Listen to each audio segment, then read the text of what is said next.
Es todo tuyo, Francisco. Dale, profe, gracias. Buenas tardes, profesora Ruth, y a todos los compañeros presentes. Yo voy a dar cierre, ¿verdad?, al trabajo presentando mi tema, que es el liderazgo burocrático, el estilo del líder burocrático, la corriente de liderazgo como conducta y la teoría de la malla gerencial de Black Moulton. Mi grupo es el grupo número 9 y somos un integrante. Bien, haciendo la conceptualización de lo que es el líder burocrático, se estuvo hablando bastante ya en la clase pasada, los compañeros estuvieron presentando lo que es el concepto de liderazgo y en forma general, ¿verdad? Se refiere a la influencia, dice, integral de la persona del líder hacia sus liderados. Eso en términos generales lo que es liderazgo. Ahora aquí aparece un concepto, vamos a decirle nuevo en este sentido, que es el de burocracia. Y dice que se refiere a que es concebida como idealmente la forma racional, dice. O sea, es una forma bastante, relativamente, vamos a decirle, en ciertas condiciones, en cierto término, es una forma objetiva, racional, ¿de acuerdo? Sistemática. En el ámbito real dice de qué cosa, de lo que se refiere a una organización, ¿para qué? Para formas más eficaces y rígidas, dice, de dirección. Al fusionar, dice, estos dos conceptos entre lo que es el liderazgo y lo que es la burocracia, tenemos entonces lo que es el liderazgo burocrático. Y dice que se refiere a la forma de influir, influenciar de parte de una persona, de dirigir, dice, por medio de un poder legitimizado. O sea, no solo es ser líder nato, por decirlo de una manera como lo conocemos, sino que al estar en una estructura al frente de una organización, siempre una organización nos plantea ciertas estructuras a seguir, estructuras que cumplir. Entonces, en medio de eso, saber liderar, a eso se refiere el liderazgo burocrático. Siguiente, profe.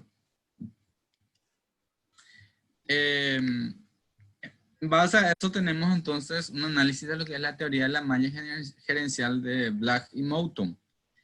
Dice que basada en esta perspectiva, se le conoce también como managerial grid de Black Moulton. Ellos realizaron esta teoría en 1964. Dice que estos autores postulan que las organizaciones se caracterizan por la existencia de, por un lado, objetivos o propósitos a cumplir, eh, las personas y la jerarquía propiamente. Entonces, de esa idea, de esa conjunción, entonces surge que el liderazgo, dice, tiene una escala de puntuación del 1 al 9 y parte, dice, de, por un lado, el interés de las personas y por otro lado, el interés de la producción o los objetivos. Siguiente, profe. En lo que se refiere a la preocupación por la persona, se interpreta de la siguiente manera, incluyendo, por un lado, dice el grado de compromiso personal con el logro de las metas. Y yo esto identifiqué con lo siguiente. Es como que, a ver, en nuestro ámbito, en la docencia, en la educación, igual en el trabajo, ¿verdad? Pero en educación vemos mucho esto. Tenemos el horario establecido, dice que la salida es a las 12. Pero llega a las 12 menos cuarto, las 12 menos 10 y tipo mis alumnos luego ya están guardando todas sus útiles en su mochila y yo luego soy el primero en pasar la puerta a las 12 menos 10, o sea, no alcanzo a las 12. Entonces a eso se refiere con el grado de compromiso personal. ¿Cuánto yo estoy cumpliendo y cuánto yo no estoy cumpliendo mi compromiso? El siguiente punto dice se refiere al mantenimiento de la autoestima de los trabajadores. Es decir, cuánto, cómo yo me estoy sintiendo en mis emociones personales conmigo mismo en mi lugar de trabajo. A veces, a mí me pasa eso y yo estoy casi seguro que a muchos de repente les está pasando. A mí me dicen, profe, hoy te toca a vos hacer la formación, tenés que dirigir y no sé qué. Y yo así, ya, mi estómago se me hizo trizas, ¿verdad? Y a veces nos pasa eso. Nuestra autoestima parece, chiu, baja todito. Luego viene, dice, la asignación de responsabilidades en base a la confianza más que en la obediencia. Y este es un punto importantísimo, interesantísimo y mucho para discutir, porque eso se da muchísimo. Y acá yo sé que vamos a discutir el tema de dar puestos, lugares de funciones de trabajo por el color del partido, por el color, por la afiliación a veces, o por que él me es afín a estos objetivos, él me resuelve estos problemas, por más que sea a veces ineficiente en ciertas actividades o en las actividades que se le pide. Entonces, eh, tiene mucho que ver la asignación, dice, de las responsabilidades, más por la confianza que por la obediencia. Hay una interrelación muy, muy frágil allí entre ambos. Luego tenemos, dice, las relaciones interpersonales satisfactorias, que el lugar de trabajo sea ameno, que sea agradable, que dé gusto trabajar en el lugar donde estamos, que no sea así, por ejemplo, como le ocurre a muchos compañeros me suelen decir, o sea, es que yo llevo a este colegio y ya me produce náuseas al entrar acá en el portón, me dice, ¿verdad? Entonces, que no ocurra eso, que sea satisfactorio realmente el llegar al lugar de trabajo y uno pueda desenvolverse amenamente. Y el mantenimiento de buenas condiciones de trabajo. También, por un lado, las relaciones interpersonales y por otro lado, a ofrecer las herramientas adecuadas a que el líder pueda propiciar que uno se pueda desenvolver fácilmente con su trabajo. Siguiente, profe. De allí surge la malla gerencial de Blake y Mouton, que sería más o menos esta matriz que en una materia que nunca pude pasar, nunca entendí, que es trigonometría, y ahora sé, había sido que es para esto, que es el cuadro, ¿cómo que se le llama cuadrante? El cuadro cartesiano de X, Y. Y Claro. comenzamos, dice, por primeramente el líder desertor, luego tenemos el 1.1, luego tenemos el 9.1, el líder autoritario, luego tenemos el 1.9 que es el líder misionero, luego el 5.5 que es el líder con compromiso y el 9.9 que es la puntuación máxima según esta escala, sería el líder participativo. Siguiente, por favor. Y último. De esto se deriva la explicación de esta malla en lo siguiente. El estilo desertor, dice, de liderazgo, dice que es aquel que hace el mínimo esfuerzo por involucrarse en las tareas, en el trabajo, y apenas si hace, si mueve, se interesa, se preocupa, es por que se sostenga esa organización donde él es el líder, donde él está allí al frente. Luego dice el segundo estilo, que es el autoritario, que sería la puntuación 9.1, dice que el líder se concentra en la eficiencia de la tarea, es decir, exige mucho, es muy rígido con su voz de mando, ¿verdad? Pero dice que se despreocupa por el desarrollo, o sea, a este líder no le interesa cómo vos te sentís. Eh, Algo que me pasó, por ejemplo, una pequeñita anécdota, ¿verdad? Yo la profe sabe, la clase pasada yo me preparé también para exponer y después se suspendió la exposición. Yo me sentí muy mal porque estaba yo preparado, ¿verdad? Y estuve en la duda. Después la profe me dice para presentar, me animó y la verdad es que me animé otra vez, vamos a decirle, porque iba a ser una muy descortés, ¿verdad? De que todos los compañeros presenten su trabajo. Yo no presentando. Entonces, la profe, por ejemplo, se preocupó por mis emociones, cómo yo me siento, ¿verdad? Entonces, en el caso del líder autoritario, no se preocupa por las emociones de sus liderados. Simplemente él quiere resultados, quiere ver que se realice el trabajo. Luego tenemos el estilo 1.9, que es el líder misionero. Dice que sería más o menos lo que conocemos como el líder paternalista. O sea, es un líder paternal donde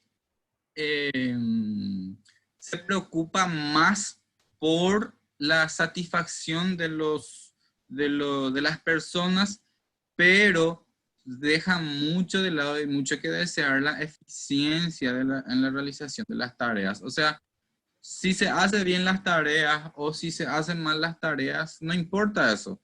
Con tal de que él se relacione bien con sus liderados, con tal de que él se sienta bien con su grupo, que su grupo se sienta bien con él, pero si la institución de repente no está yendo bien, no funciona bien, no es tanta esa la preocupación del estilo misionero. Luego tenemos el estilo del liderazgo de compromiso. En este caso dice que la puntuación es de 5.5 y es casi intermedio, donde dice que las metas de este estilo son: se toma en cuenta la eficiencia adecuada y a la vez, en cierta forma, también una moral satisfactoria de los liderados, de las personas que trabajan dentro de esa burocracia, dentro de la institución, dentro de la organización. Y según esta malla, la mejor puntuación es el estilo 9.9. Recordemos que 9 es para estilo de liderazgo y 9 es para el nivel de satisfacción o de participación de las personas. Entonces, al medir estas dos cosas, dice que se llega donde el líder es el que facilita el trabajo, que sea más eficiente, trabaja con la moral de sus subordinados, de sus liderados, coordina las actividades, es alguien que se sumerge, se interesa en la realización del trabajo, facilita el trabajo y mantiene una buena relación, dice, de trabajo entre él y las demás personas de la organización. Entonces, la malla gerencial de Black y Moulton, entonces, sería ese el punto máximo dentro de una organización, dentro de una burocracia, como es el tema que me correspondía entonces presentar, que es el liderazgo burocrático. Y profe. Y compañero, muchas gracias. Muy bien. ¿Algún comentario que quieran hacer por el tema que desarrolló el compañero?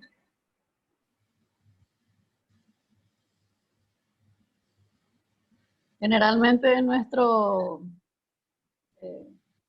función, en nuestra profesión, se aplica mucho el líder burocrático. Sí. Por la burocracia misma que exige nuestra profesión, ¿verdad? Entonces, generalmente el directivo en algún momento dado es líder burocrático y exige a que sus docentes sean de esa manera, ¿verdad? Que nos adecuemos a la burocracia. Y a veces Sí. tanta burocracia. Yo estuve viendo justamente lo que compartió el compañero Carlos María, ¿verdad? Él hablaba de estos pedidos de documentos y realmente si uno se pone a pensar, uno saca el antecedente judicial original, el antecedente policial original, el certificado de nacimiento original. ¿Para qué? Para escanear, enviar eso como un PDF y finalmente eso es lo que sirve, porque el antecedente no es el que sirve, sino simplemente la simple imagen. ¿Y cuánto le cuesta eso a uno? Sí, así es. Es así. ¿Alguien más que quiera compartir? Y bueno, entonces cerramos con Francisco la Yo lo que presentación. quisiera preguntar es respecto al cargo ese de confianza. Francisco, dale una respuesta ahí. Sí, la asignación de Hola. responsabilidad en base a la confianza más que en la Más que en la obediencia. obediencia. Sí, eso se refiere, por ejemplo, cuando de repente Hola. Beatriz o Aida Beatriz es mi amiga y yo tengo mucha confianza, mucha empatía con ella. Yo le quiero poner de jefa de estudios a ella porque es mi cuata, mi cuate, mi amiga, mi compañera del ICE, de formación docente, no sé, la licenciatura, de la maestría y de acá del curso de gestión. Y es mi amiga, se volvió muy amiga mía y yo le quiero colocar a ella como jefa de estudio. Pero ella no tiene de repente los méritos o la capacidad o las competencias, ¿verdad?, para ocupar ese puesto. Entonces yo, a pesar de eso, yo le coloco en ese puesto más por la confianza antes que por la obediencia, en el sentido de que ella cumple realmente Sería con un su caso función. extremista, porque también Sí, puede ser, bueno, en realidad, por ejemplo, los cargos de la Secretaría, que son los ministerios de la Secretaría de Gobierno, están todos por confianza, ¿verdad? Muy pocos tenemos especialistas y técnicos en eso, en esas funciones, ¿no? Más por claro, la por eso la confianza, burocracia, profe. ¿sí? Más por la confianza. Buenas tardes. Marito, por ejemplo, decía por PETA, yo le dejo Tiene esa obediencia, confianza, porque bien. es honesto, decía. Entonces, quizás la parte técnica no tiene, pero dice que es honesto y que confía en él, en su trabajo, entonces lo que hace es ver a su lado otras personas que sí son técnicos, ¿verdad? Entonces, los cargos generalmente de ministerios no están por lo que son cargos por funciones con personas con capacidades para esas funciones, sino que por la confianza que tiene quien le lleva ese cargo. Por eso que yo les digo que muchas veces en el puesto donde estamos, en la profesión donde estamos, generalmente es más el líder burocrático. Porque a veces decimos, bueno, ella es la coordinadora de la institución. Bueno, y para ser coordinadora mínimamente necesitas el título de técnico en asesoría pedagógica. Ese es el título que te habilita a ser coordinadora pedagógica de la institución. Pero ¿qué pasa? Nosotros en la realidad encontramos que no es así. Salió para ser coordinadora porque estaba enferma, está bien, pero la capacidad también tiene que estar. O porque es amiga de la directora, o por la confianza de que ella conoce la institución. Entonces, hay otros factores que están por encima de la competencia de la persona. Bien, ¿alguien más que quiera dar alguna opinión, algún comentario?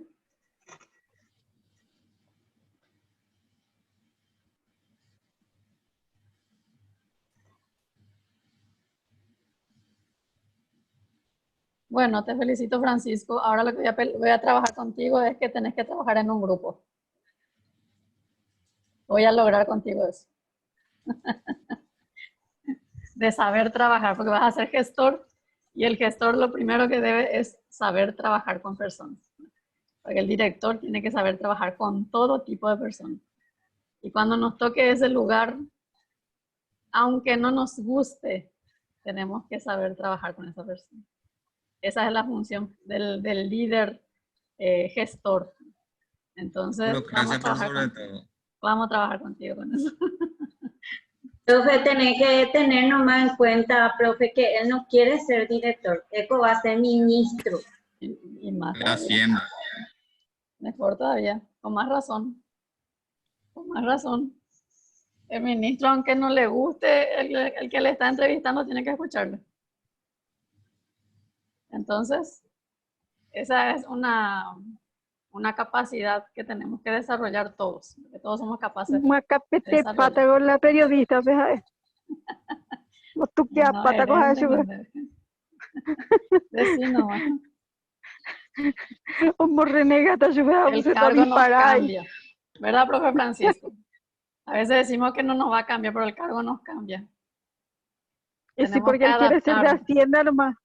Él quiere ser de Hacienda nomás, no quiere ser de educación.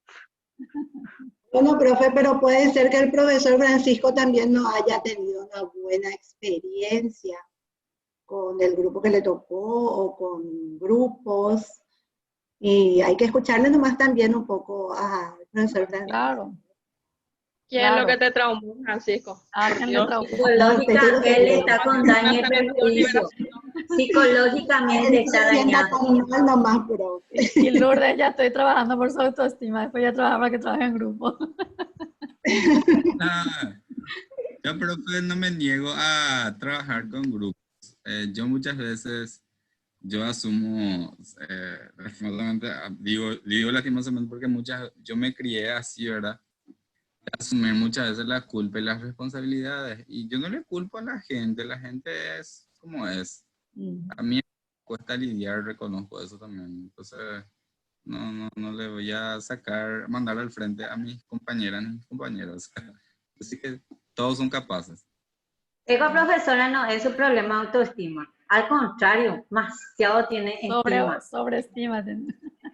Él tiene una sobreestima. Entonces, Ego tiene que hacer nomás todo el trabajo y después repartir a cada uno. Eso nomás tiene que hacer. Cierto. Para la semana les voy a enviar el video que vamos a trabajar la próxima, que va a ser sobre ese tema. Bueno. Y bueno, y que él haga todo. Profe, yo apoyo lo que dice y también puedo confirmar que Karina tiene... No te escuchamos, te cortó la comunicación, Karina. Se cortó porque quiso hablar de mí. No, dije, te apoyé que vos tenés mucha autoestima, Karina. Sobreestima también. ¿Para qué Karina le corta eso? Eso no se hace. No, pero nosotros vamos a hacer los futuros y no. Bueno, yo les pasé un videito sobre este personaje, Charles Chaplin. ¿Pudieron ver? Sí. Sí. ¿Podemos comentar? Sí. Entonces, micrófono abierto está para quien quiera comentar. Bueno, yo he visto Bien. una vez nomás, profesora. Sí. No sé si se escucha bien. Lo que puedo sacar conclusión es que circunstancialmente a él le identificaron como un líder. Y también circunstancialmente la policía pensaba que era un mal líder. Entonces, es un punto de vista interesante de que las circunstancias comúnmente generan los líderes. Es una conclusión que yo saco, ¿verdad? Y que muchas veces también en cualquier actividad no todos vamos a estar de acuerdo. Sí. Eso es lo que saco yo en conclusión así de buena primera, profesora. Bien, gracias, Julián. Otra Yo, profe, digo que él estaba en el lugar equivocado y en el momento equivocado. Sí, también tu percepción. Gracias. ¿Otro? Y que suele ocurrir. Sí, suele ocurrir. ¿Alguien más?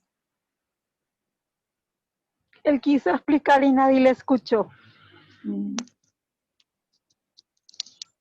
¿Cómo inicia? Pero ese era mudo. Sí, pero ¿cómo inicia? Pero nosotros comprendemos el mensaje. ¿Se comprende el mensaje? Pues sale del hospital. Sale del hospital en donde él estaba internado, ¿verdad? Sí. Y recibe el mensaje del médico. Y sí, y que después sale y se va caminando y entra pues, circunstancialmente, como dice el compañero, en el grupo, en una, vamos a decir, una turba. Una turba. Y el médico le dijo. No, el médico no le dijo nada, que él tiene que tratar de ser feliz. El médico le dijo algo. El médico le dijo que debe estar en un lugar tranquilo, sí, que debe estar en lugares tranquilos, que debe llevar una vida tranquila, eso dijo. Y le dio una palmada por la espalda. Podemos también decir que salió de su zona de confort y se metió en un lugar donde no va a estar cómodo, porque él estaba cómodo en el hospital. O sea que él tenía las indicaciones para poder hacer algo y sale de esa indicación. Ya van a venir otra vez. Voy a... Ahí ya está. ¿Alguien más? Buenas tardes, profesora. Buenas tardes. Yo tomé, profe, de lado que él quiso hacer un bien pero la situación le jugó una mala jugada y al final se fue preso. Pero que él quiso hacer un bien. Sí. Charles Spencer, Charlie. Fue actor, humorista, compositor, productor, guionista, director, escritor, editor británico. Imagínense todo lo que fue este señor. Humorista, compositor, productor, guionista, director, escritor. Estábamos hablando de un capo del cine, del mundo televisivo, ¿verdad? Cine mudo. Este señor había sido británico, ¿verdad? Y cine mudo, dice. Bueno, lo que yo pude identificar y me llamó la atención es donde él quiso ser solidario, tomando la bandera, la señalética de la famoso que se pone la bandera, esta roja, Madera. por la madera, ¿verdad? Entonces él quiso ser solidario y queriendo ser solidario se metió en un grave problema porque venía una manifestación detrás de él y los policías pensaron que él estaba siendo el dirigente o el líder, o sea, fue un líder ocasional sin darse cuenta este señor.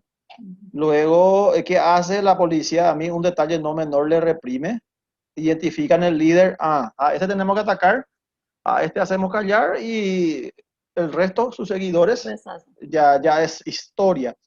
Y también me trae a colación una historia vivida por el mundo, por el Paraguay, en una forma de gobierno dictatorial. Hablamos la vez pasada de esto, que muchas veces involuntariamente solemos decir o escuchamos a gente, y no quiero herir susceptibilidades aquí, era feliz y no lo sabía.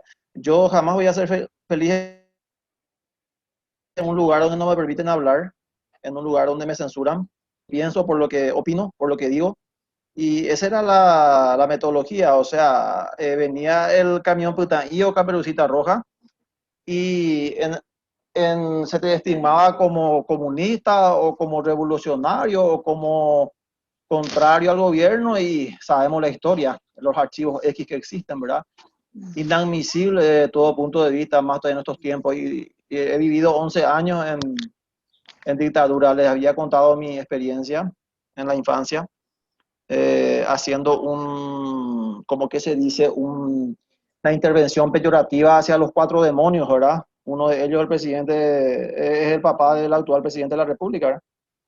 Entonces, eso también me llamó mucho la atención. Y Charles Chaplin lo vivió también, esa situación de represión. Gracias.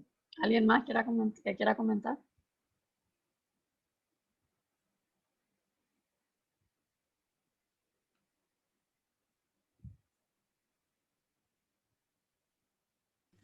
Profe. Sí.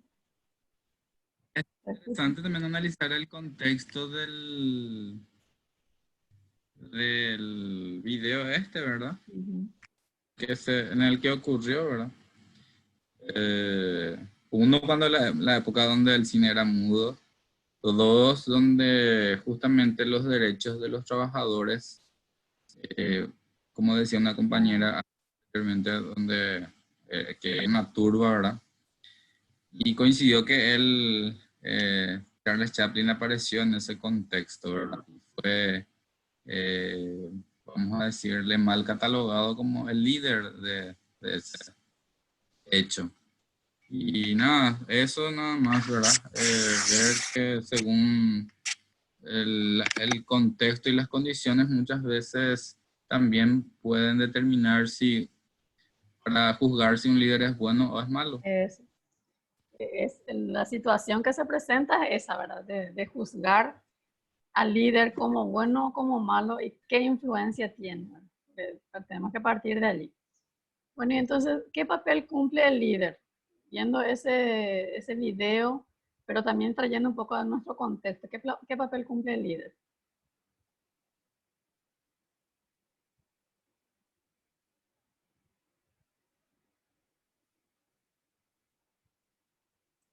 En este caso, Charles Chaplin cumplió el papel del líder porque estaba enfrente. Eso sí, decir, profe. Y llevaba un distintivo. De él, el que estaba al frente, y como él tenía una bandera que erróneamente agarró, porque los camiones cuando llevan una carga pesada tienen una bandera roja, y él agarró, Y la bandera roja, principalmente en esa época todavía, bueno, hasta ahora, ¿verdad? De hecho, se caracteriza por representar al comunismo. Y el comunismo muy relacionado con el movimiento de los trabajadores. Así es. En ese video el papel que cumple el líder es el que el que va adelante, el que encabeza. Sí.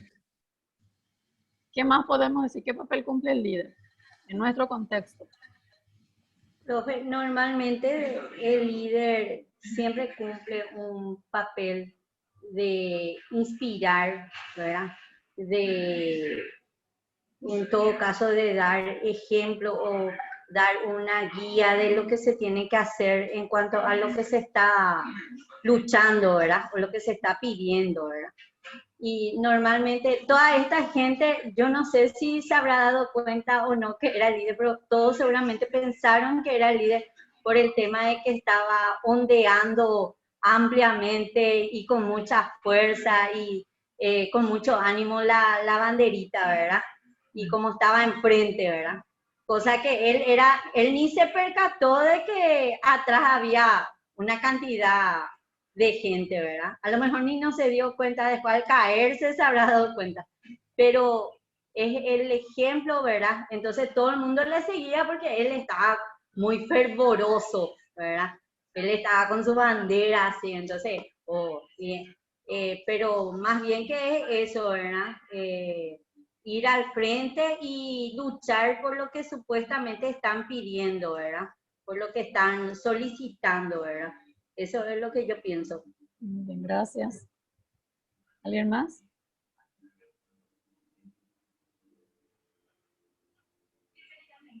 Y a veces el líder no dimensiona cuánta gente va detrás.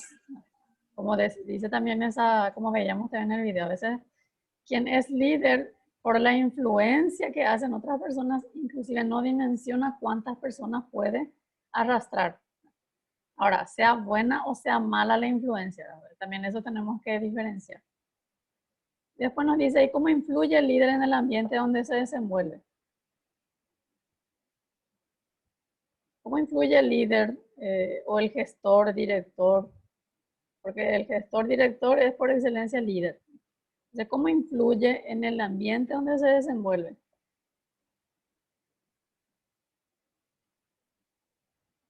Depende de tu visión, profesora, compañeros, compañeras. Depende de tu visión personal, de tu visión profesional.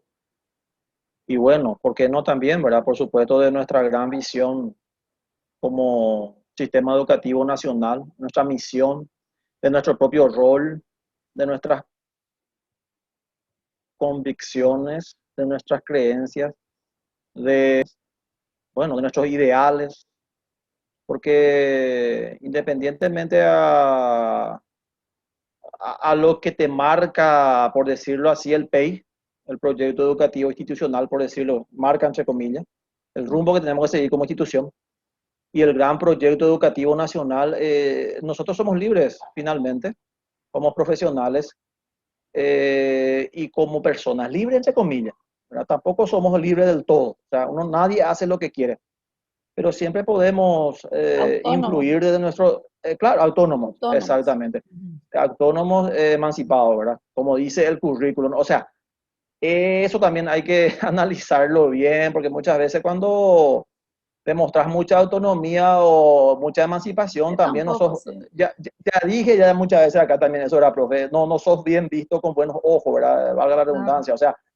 marca en síntesis, ¿verdad? Entonces, depende mucho también de los propios ideales y de las propias zonas, profesora. Sí. Claro que dependen siempre de eso. Y hay muchos factores que influyen también para que el líder pueda influenciar. ¿Alguien más que quiera comentar? Que quiera compartir su opinión, su forma de pensar, su experiencia?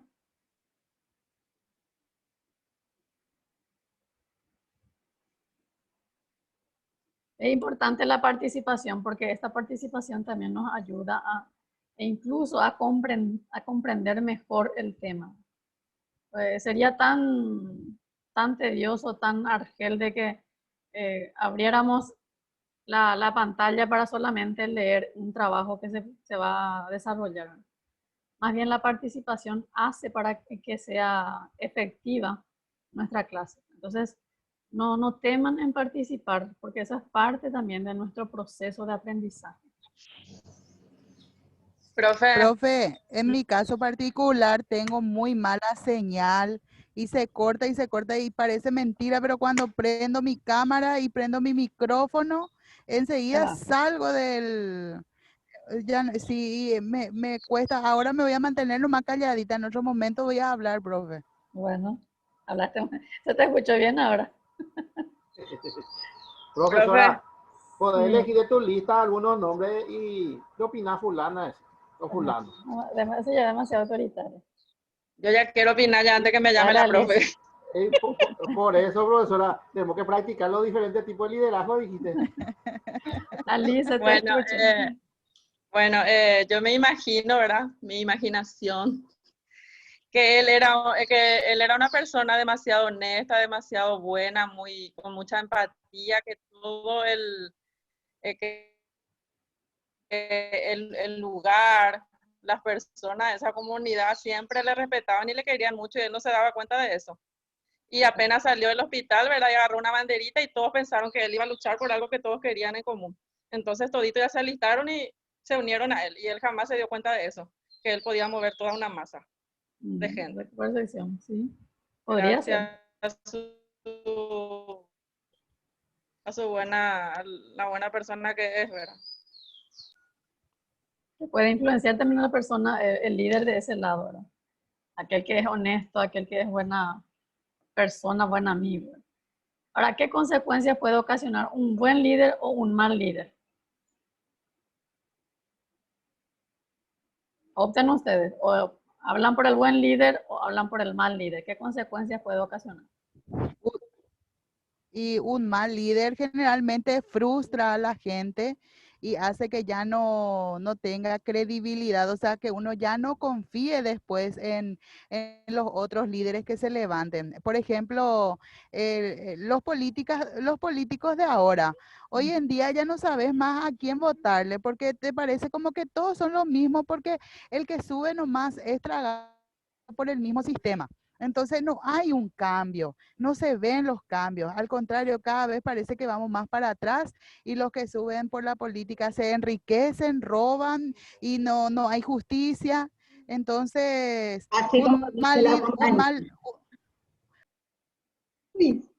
un mal líder lo que hace es que se frustre, el pueblo en sí se frustre. O sea, eso es lo que yo siento, eso es lo que yo vivo. Con quién trabaja, con quién. Exactamente. Sin embargo, el buen líder, cuando hay un buen líder, uno se inspira, uno se enamora, uno se entusiasma. Parece luego que uno no se cansa luego. A mí me pasó eso con lengua castellana. Yo odiaba lengua castellana cuando recién ingresaba en el colegio. Me parecía muy difícil, al igual que matemáticas. Pero ¿qué pasa? Cuando yo empecé a pasar de curso, cuando pasé en ese entonces, ¿verdad? Segundo o tercer curso, me cambiaron de profesora. Y la profesora de lengua castellana era tan apasionada y enseñaba de una manera que yo le tomé el gusto, yo me enamoré y yo me volví también docente de lengua castellana, cosa que jamás pasó con matemáticas, ¿verdad? Pero bueno, en fin, uno hace como que quiera imitar lo bueno. Es como que uno desea seguir y sueña con la misma meta que el líder te da. Eso es.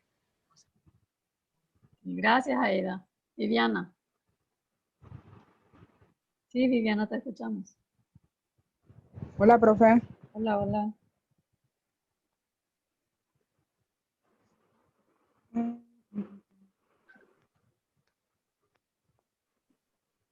Yo no sé si me escuchan, pero ahora sí. Un líder también puede influenciar de mala manera a su equipo.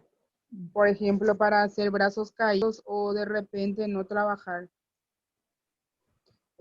O de repente un líder puede incentivar, como estábamos hablando la vez pasada, que aquel que sabe pero que tampoco puede hacer.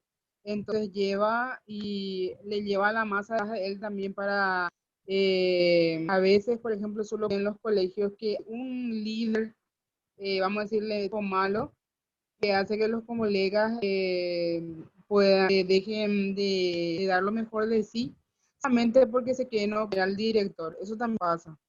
Sí, sí, cierto. Es así. Gracias, Vivi. ¿Alguien más? Profe, Sí, Lourdes. yo, profe. Un mal líder es en un grupo crear retroceso. El grupo no puede avanzar, no tiene liderazgo, no puede incentivar a su grupo. Y el buen líder, así como estaba diciendo la profe con respecto a castellano, yo realicé una tesis con respecto al liderazgo del docente, cómo influye el liderazgo del docente en el aprendizaje del alumno. Pero me inspiró a mí un profesor de matemática. Estaba en el 7º y en el 8º. Y en el 9º estaba otra profesora muy conocida en el medio, ¿verdad? Y cómo se podía ver que ellos estaban motivados. Conste que es matemática y a los adolescentes no les gusta matemática, creo que a muchos de nosotros luego, ¿verdad? Y cómo se podía ver cómo él llevaba adelante el grupo y cómo hacía que todo sea más fácil y entretenido. Y después caían al 9º grado y entraban en un bajón, que era una tristeza porque verle al docente no poder seguir esa línea, ¿verdad? En el 9º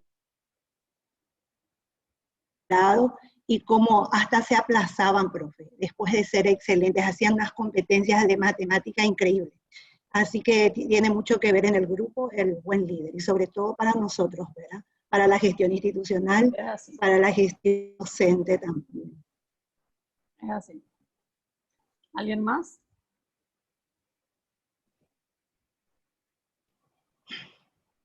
Se dan cuenta que un pequeño video como nos inspiró, de reconocer a un buen líder y un líder que a veces influye de mala manera, ¿verdad?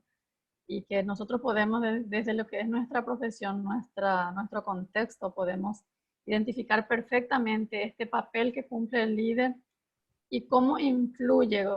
Voy a tomar lo que dice Lourdes, influye el líder, porque nosotros como docentes somos líderes, estamos frente a un grupo, influimos bastante en nuestros alumnos, ya sea positivo o negativamente. Y muchas veces se nota eso cuando el niño pasa de grado con una maestra, con un profesor, muy buenas calificaciones obtuvo. ¿Por qué? Por la influencia de ese docente. Y al pasar al otro grado, cae y decae ese alumno, ¿verdad?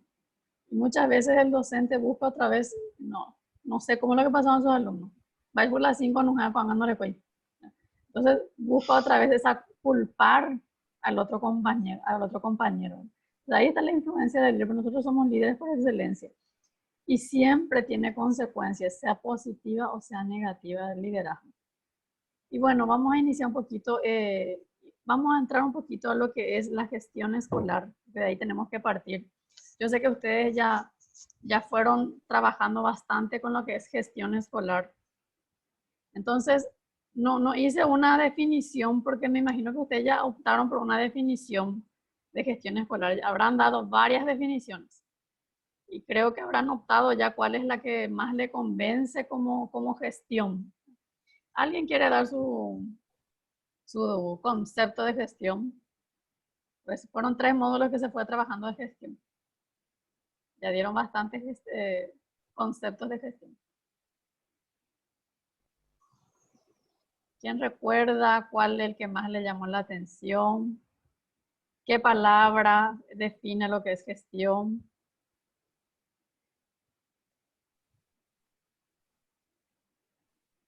Ani, qué pura.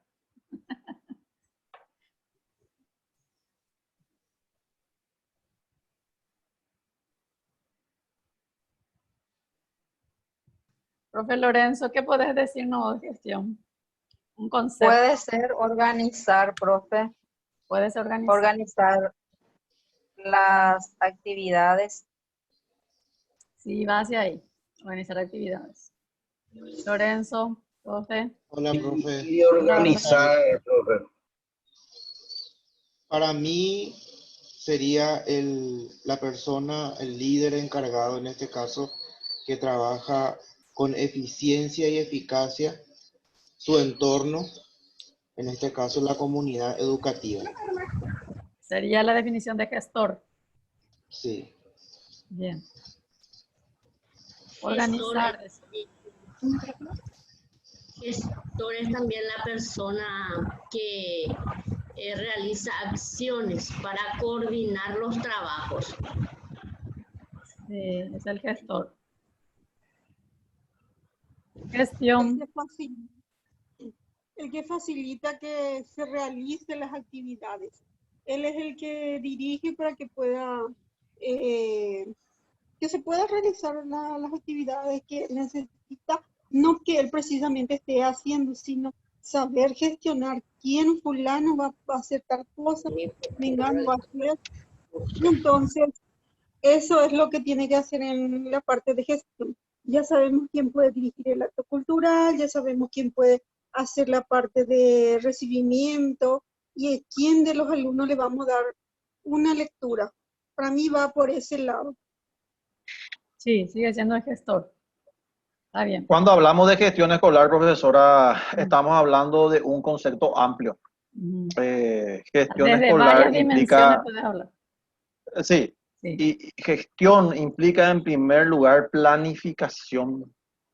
Y si vamos a hablar de una gestión institucional, evidentemente hablamos de una planificación institucional. Evidentemente, el líder, gestor o el gerente educativo es el que dirige o el que codirige, dependiendo un poquito de su estilo de liderazgo. Entonces, hablamos de planificación de acciones educativas que posteriormente tienen que ser ejecutadas y evaluadas. O sea, es lo mismo que hace el docente en aula. Planifica, ejecuta, evalúa. Eso lo hace un líder gestor desde la gestión escolar. Implica organización, implica coordinación de acciones, implica mucho, implica tener una visión, implica tener una misión y en pos de ella administrar también, administrar los recursos de la institución. Evidentemente, cuando hablamos en una gestión institucional, yo no sé si es literatura solamente de Paraguay, creo que no, de otros países, para un mejor abordaje de lo que es la institución educativa se habla de 4 dimensiones. La organizacional, la pedagógica, la administrativa y la comunitaria. Dentro de todas estas dimensiones, el líder gestor o gestor educativo o gerente educativo debe moverse, debe planificar, ejecutar y evaluar. Un poquito, ese es mi concepto, un poquito, profe, desde mi experiencia al menos, ¿verdad? No sé si satisface. Está muy bien. Es también el manejo correcto de los recursos que se dispone. Sí, también está dentro de la organización. Y vamos a llegar a esto que estaba diciendo el profe Carlos, ¿verdad? Porque la gestión escolar se sustenta, se basa en estas 4 dimensiones, o sea, en dimensiones, ¿verdad? Entonces, sí, la gestión es organización, requiere de una planificación, así como dijo el compañero, ¿verdad? Esa planificación debe conllevar a la acción y la acción siempre lleva otra vez a la verificación. Entonces, es todo un proceso, una rueda allí que va llegando otra vez, ¿verdad? Que esa planificación, acción, verificación vuelve a ese primer proceso. Entonces, eso están dentro de las dimensiones. Entonces, la gestión es por sobre todo una organización,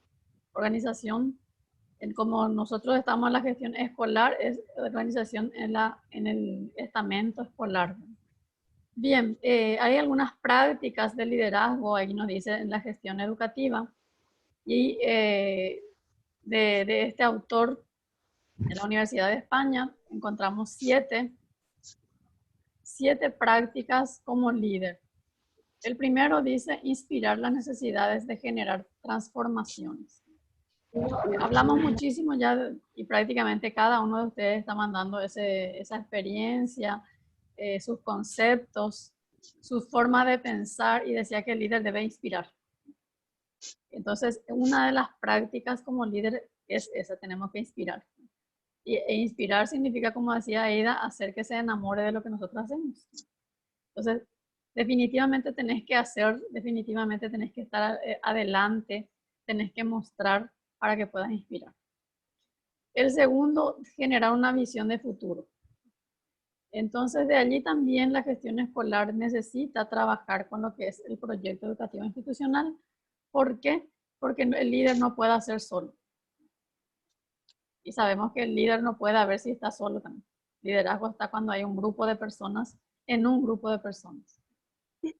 La tercera práctica nos dice comunicar esa visión de futuro. El líder por excelencia o el gestor por excelencia es el rostro visible, la cabeza visible de toda institución. ¿Quién junto o por quién va a venir todos los bombardeos? Por el director, por la directora. ¿Junto a quién van a venir si hay problemas que quieren solucionar? Al director o la directora. O es el rostro visible, es el representante de la institución y es el representante del Ministerio de Educación y Ciencias allí en esa institución. Es grande ese compromiso y esa comunicación debe tener presente siempre. Entonces, sensibilizar, la palabra sensibilización tiene que estar dentro del vocabulario del director. Sensibilización, ¿qué significa? Transmitir, hacer conocer. Tiene que vender, porque la institución también nosotros vendemos con lo que hacemos. Nosotros mismos podemos ver que en un barrio a veces tenemos cercanos 2 escuelas, 3 escuelas, pero una escuela llena y otra escuela está vacía. Tiene pocos alumnos. ¿Y qué hace la escuela? La otra escuela está esperando nomás reciclar lo que ya no se pudo tener en esa escuela en donde la mayoría de los pobladores van. O de repente esa escuela ya no permite por alguna condición, entonces esa otra institución está reciclando. ¿Y por qué? Porque está vendiendo un buen producto. Porque está dando a conocer a la comunidad la visión que tiene, porque está dando a conocer lo que está trabajando. Nosotros mismos estamos tirando a nuestros poblados, a nuestra población en la institución. A cada institución hace para que pueda tener o buen producto o no, porque trabajamos también como una empresa. Ahora, la diferencia es que nosotros trabajamos con personas y que el trato tiene que ser diferente. El siguiente, habilitar el trabajo en equipos. Y muchas veces es lo que más cuesta, porque el trabajar en equipo cuesta muchísimo. Y podría decir por la experiencia que tengo, o sea, personalmente yo podría decir que muy poco se trabaja en equipo. Más bien sabemos trabajar en grupos de personas, pero no en equipo. Cuesta muchísimo. Por nuestras ideologías y por nuestra cultura misma cuesta muchísimo trabajar en equipo. Porque a veces queremos imponer. Hay una lectura que ayer estaba haciendo, que le voy a compartir después a ustedes, que fue una investigación, ¿verdad? Que muchas veces el que menos sabe es el que cree que sabe más. Y que en vez de poner su idea, impone su idea, ¿no? Porque no hay cual, pues entonces piensa que es así como tiene que hacer, entonces impone. Y cuando uno quiere imponer su idea, es porque está inseguro de lo que dice, no está seguro de lo que dice. Porque al estar uno seguro, es solamente una propuesta que da. Entonces esa es la diferencia muchas veces en la capacidad de las personas que uno tiene entre las personas. Y habilitar el trabajo en equipo dice que faculte a todos para la acción, el compromiso y el aprendizaje. Y es difícil que el líder pueda hacer esto, ¿verdad? Pero no es imposible. Amplíe la voz y la visión de otros, tanto en los procesos como en los contenidos. Abra el poder epistémico y político de la comunidad educativa. Fortalezca la participación mediante la cesión de poder, los procesos de negociación, la posibilidad de elección, la adjudicación de tareas desafiantes y el ofrecer apoyo.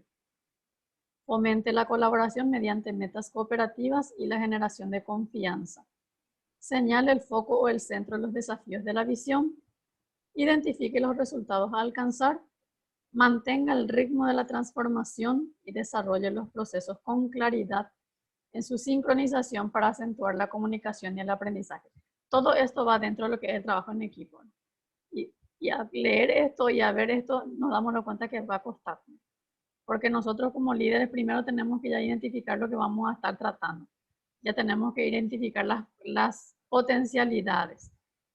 Ya el docente o el líder tiene que identificar con quién trabaja, qué va a hacer, ya de antemano planifica. Entonces, yo siempre digo, el director debe ser astuto. El director ya sabe lo que necesita la institución o ya tiene una visión amplia que se da cuenta que esa es la necesidad de la institución, pero tiene que saber llegar a sus compañeros y tiene que saber trabajar ese proyecto que tiene ya en mente o que tiene ya proyectado, valga la redundancia, ¿verdad? Y ese es el papel del líder, de convencer que su proyecto es bueno, de convencer que su proyecto es lo que va a ayudar a que se pueda lograr algo. Eso es lo más desafiante, que yo como docente o yo como director, yo como líder, tenga que convencer de lo que yo estoy proponiendo es la correcta o es la más acertada. Porque se puede lograr, se puede trabajar de esta manera. Hay personas que son proyectistas, que tienen una visión grandiosa, pero ¿qué pasa? No sabe bajar la realidad de ese proyecto. Entonces necesariamente necesita, valga la redundancia, de otras personas a su lado. Hoy cuai o ya puedo hablar de proyecto y por ahí va, pero no me voy a llevar el contexto, la realidad. Se quedó en proyecto. ¿Por qué? Porque necesita de esos brazos ejecutores. La cabeza es, pero no sabe ejecutar. Y hay muchas personas que son así. O sabe trabajar y vale la ñemba pope, pero no yo proyecta cuál. Entonces estamos de todo, son las potencialidades que cada uno tiene. Ustedes pueden intervenir, no hay problema. El número 5, sí. Te escucho. Ahí yo concuerdo con el compañero Carlos, que de la gran importancia que tiene el ser director, el saber gestionar, saber conocer lo que uno va a realizar, conocer su comunidad, quiénes son los que participan, conocer a su equipo de trabajo, conocer las habilidades que cada uno posee, para poder trabajar de manera conjunta para llegar a ese objetivo que uno desea, ¿verdad? Que es el bien común para toda la comunidad. De ahí es la importancia de que el ser el gestor, el director, es muy importante, es una responsabilidad muy grande, un desafío, como dijo el compañero, muy grande, porque tiene que ser constante.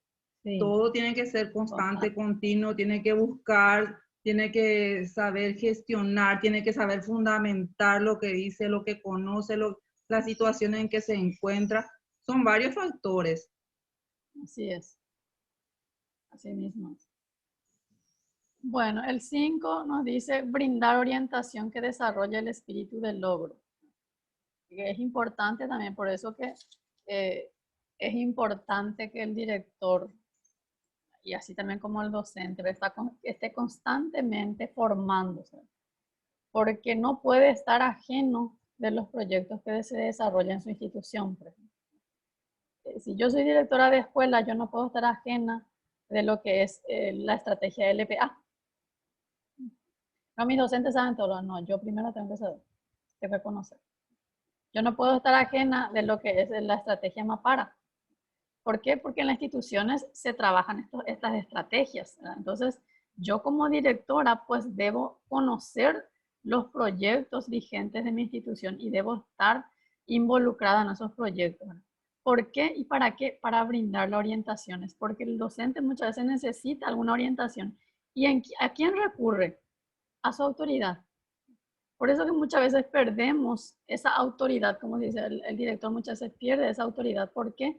Porque no llega a dar las orientaciones necesarias y pertinentes a sus colegas, a sus pares o a sus docentes como director. Entonces ahí, esa es una de las, cuando ustedes estaban diciendo hace rato que el mal líder frustra, y muchas veces el director frustra de esa manera cuando no sabe dar y brindar las orientaciones necesarias para que se desarrolle o para que se llegue a un logro. Y el número 6 nos dice consolidar los avances en las transformaciones.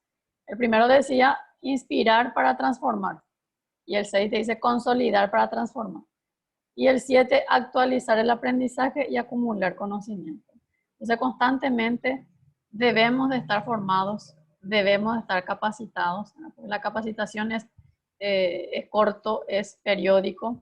Sin embargo, la formación es sistemática, ¿verdad? Entonces, esa constancia de actualizarnos, de acumular conocimiento, es muy importante para el líder. ¿Alguien que quiera compartir? Bien, nos vamos a los modelos de gestión. La gestión también, como gestor, hay algunos modelos que fueron avanzando y comenzamos con el modelo normativo. Se dominó desde los años 50 a los 70.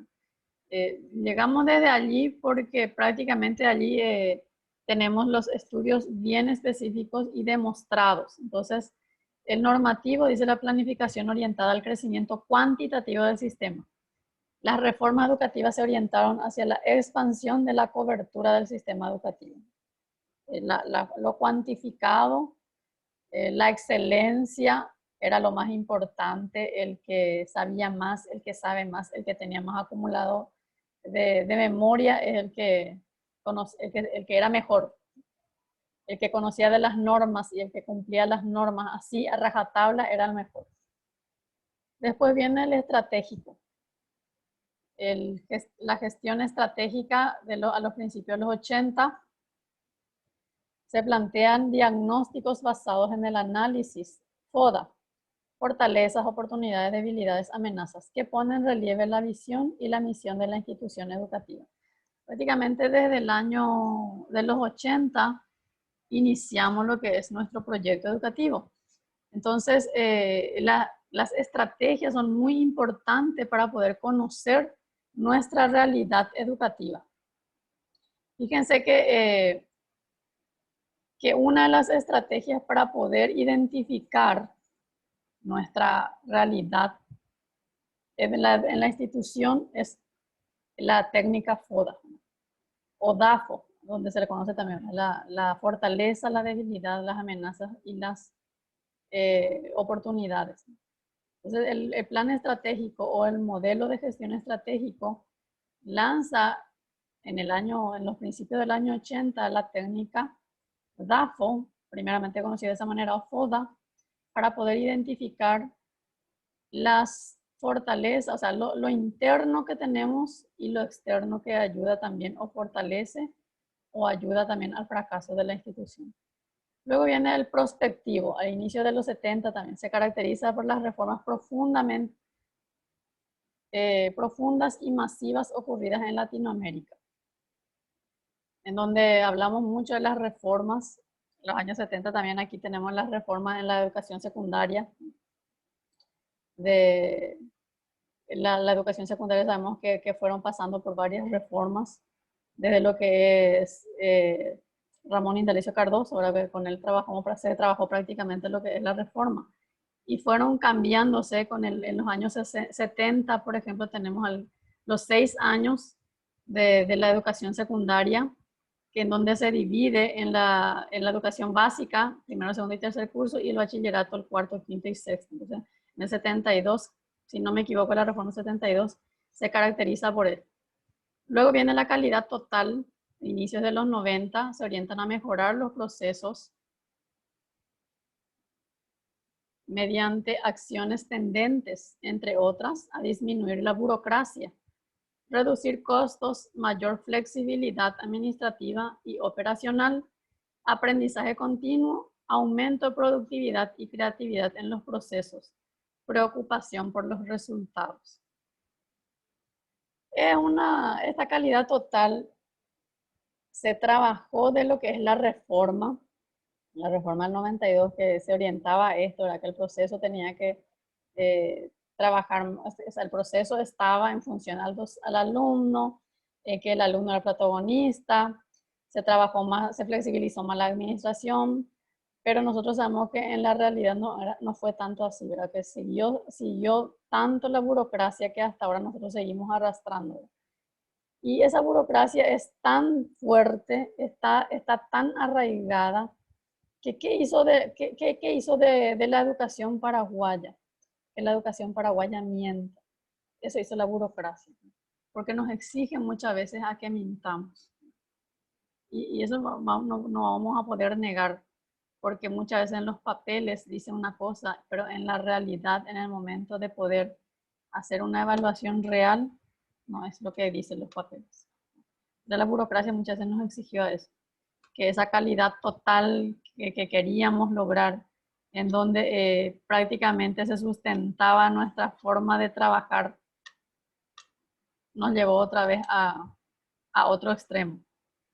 Y por último está la comunicacional, en la segunda mitad de los 90, la responsabilidad compartida, acuerdos y compromisos asumidos de forma corporativa en un trabajo de equipos cooperativos. Esto viene a partir del 97, 96, 97, con los proyectos, varios proyectos que el ministerio lanzó. Uno de los proyectos fue Escuela Viva. Escuela Viva trabajó mucho por este sistema, por este modelo comunicacional, en donde teníamos que primero trabajar la gestión del director y la gestión de los docentes para poder identificar las potencialidades y los niveles de aprendizaje de los alumnos. Se trabajó mucho por los niveles de aprendizaje. Y luego viene este otro proyecto, JICA. JICA es uno de los que mucho trabajó por la gestión escolar. Con ellos se implementó el PEI. Prácticamente con ellos se trabajó muy de cerca lo que es el PEI. Y allá por el año 2007, 2008 empezó a ser imprescindible el PEI. Y el PEI de ese tiempo supuestamente es exigencia del Ministerio de Educación y Ciencias que todas las instituciones deben tener y tienen. Algunos tienen hermosos PEI, pero están en los papeles. Y es parte de este modelo de gestión comunicacional. ¿Por qué? Porque el PEI, ¿qué es lo que hace? El PEI dice que logra la participación. Y quizá, ojalá sea así, ¿verdad? Que ustedes en sus instituciones hayan hecho su PEI, haya sido partícipe de ese proyecto educativo institucional. Entonces, ninguno de estos está desechado. Tanto el normativo, estratégico, prospectivo, calidad total y comunicacional no está desechado. ¿Por qué? Porque nosotros tenemos que partir siempre de que trabajamos un enfoque holístico. Entonces, ese enfoque holístico hace que no desechemos ninguno, sino que todo sea válido. Y ahí viene lo que estábamos hablando hace rato, dentro de la gestión escolar, tenemos que hablar de las dimensiones. ¿Por qué hablar de las dimensiones? Porque de esa manera podemos identificar mejor cuáles son los problemas, cuáles son las causas y cuáles son las consecuencias en nuestra institución, ¿no? Y cómo influye esto. Entonces, necesariamente están estas dimensiones para poder hacer mejor el trabajo del gestor. Y tenemos 4 dimensiones que conocemos bastante bien, ¿no? Según este autor, la dimensión administrativa, la pedagógica, la comunitaria y la institucional, a lo que nosotros le conocemos como organizacional. Solamente el término, pero sí son 4 siempre: administrativa, pedagógica, comunitaria y organizacional. Y estas dimensiones tienen algunas características, ¿no?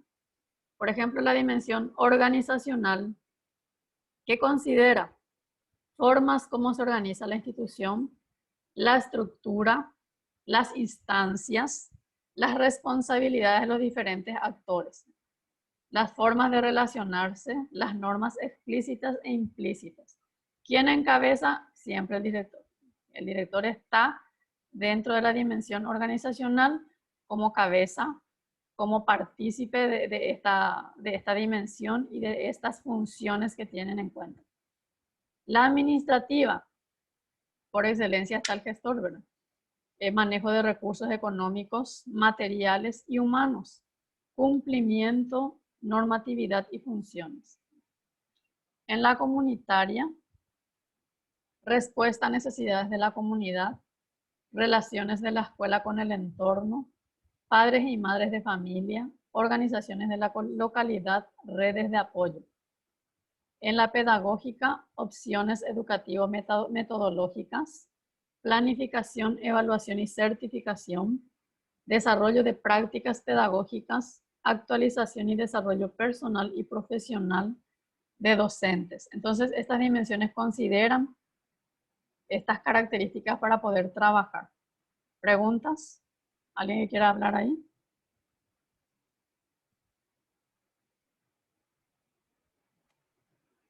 Y bien, le estaba diciendo, ¿por qué considerar todos los modelos de gestión? Porque para hacer una buena gestión se tiene que desarrollar bien, eficaz y eficiente. Entonces, ¿qué implica? Implica un enfoque y nosotros estamos trabajando ese enfoque.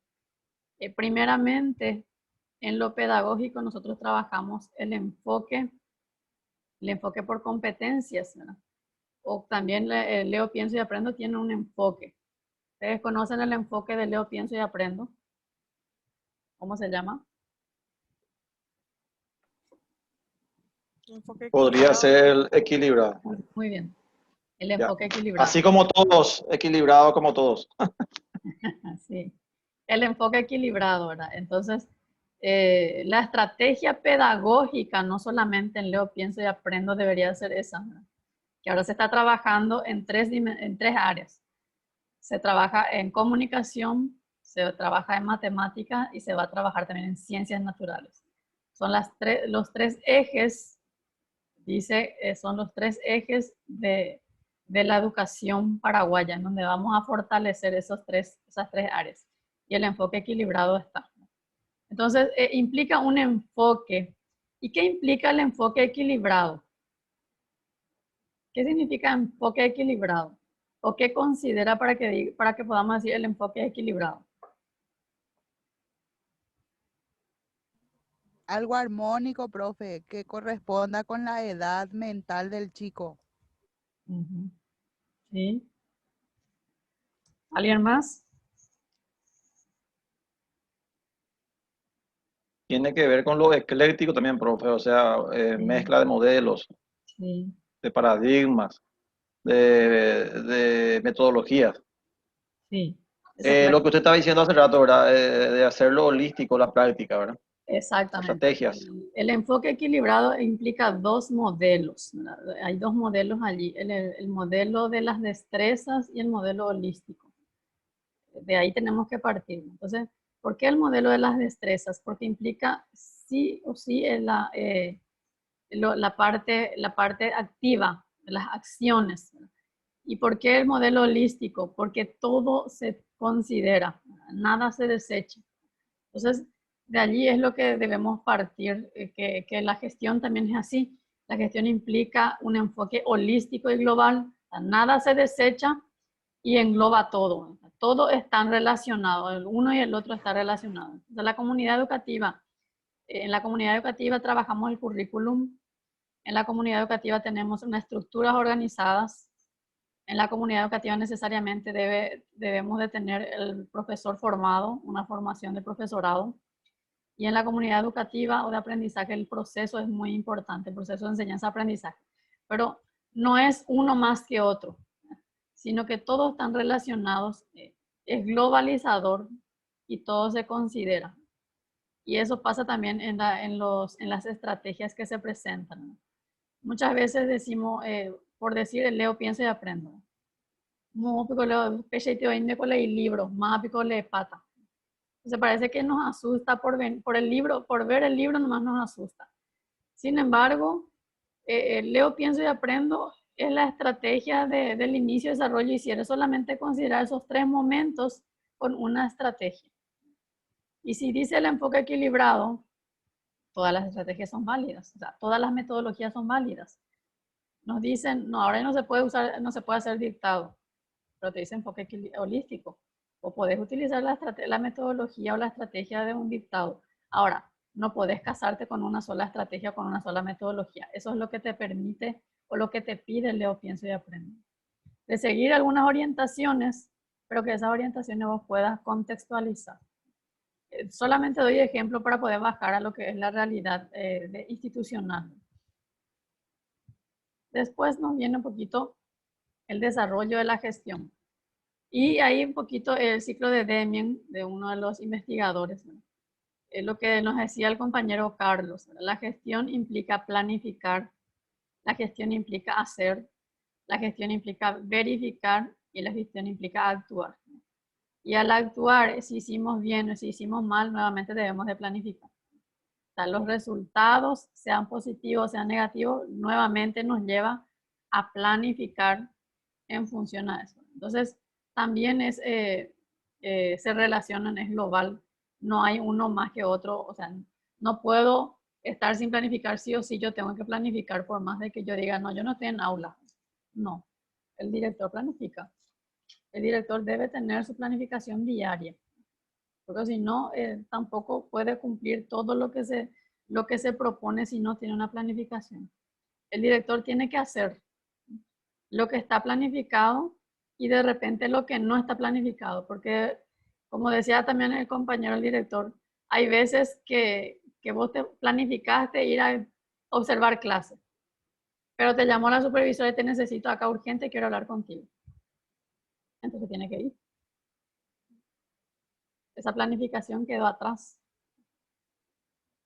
Entonces, esa planificación está, pero muchas veces para el director, a veces puede que cumpla y puede que no, por el cargo mismo que ocupa. La verificación siempre. El PEI es muy lindo. El PEI está en los documentos, pero a veces se quedó en la planificación y a veces llegó a la acción, pero no se verificó, no se evaluó. Ahora, próximo año, vemos otra vez qué vamos a hacer el POA y el mismo POA nomás otra vez implementamos. Y a veces, en un objetivo, supuestamente que me dicen 5 años, yo ya logré en 1 año.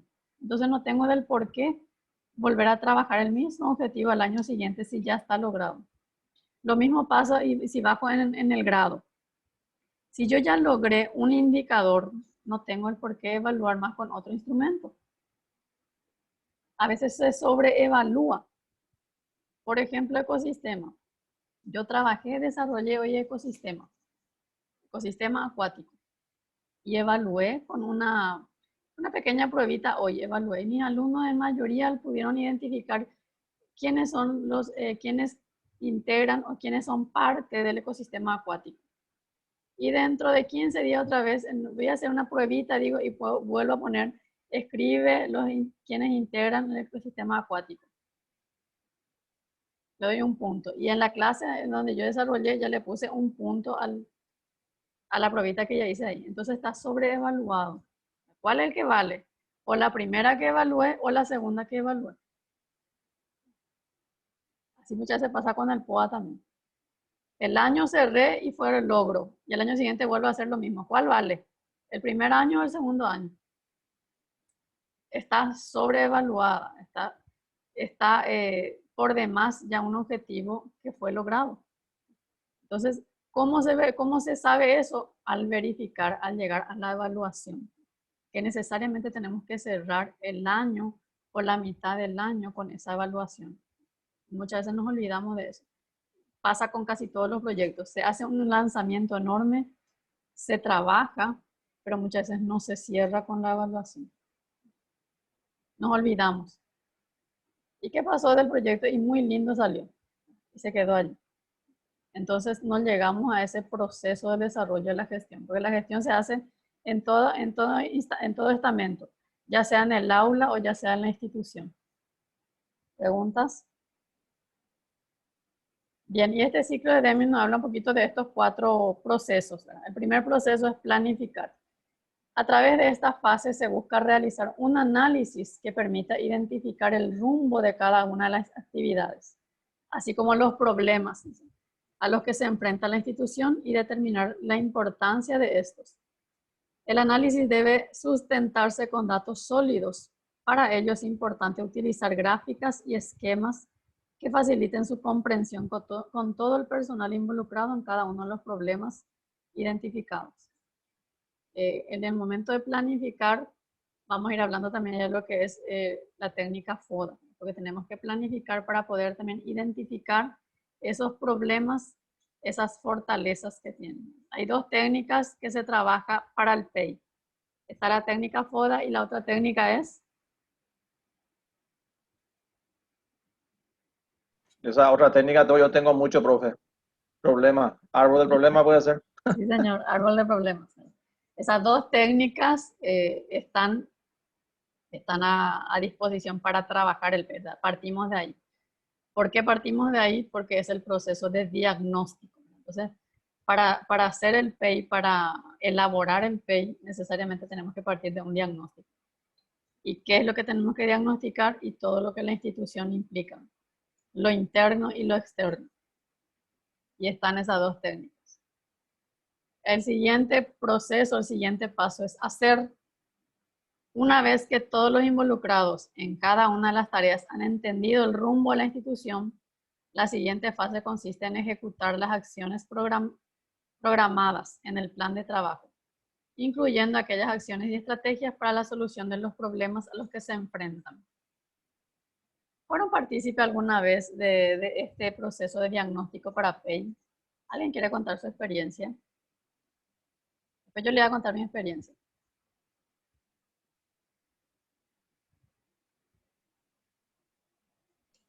Vos primero, profe. ¿Alguien fue partícipe para hacer para elaborar el PEI, pero de así de cero?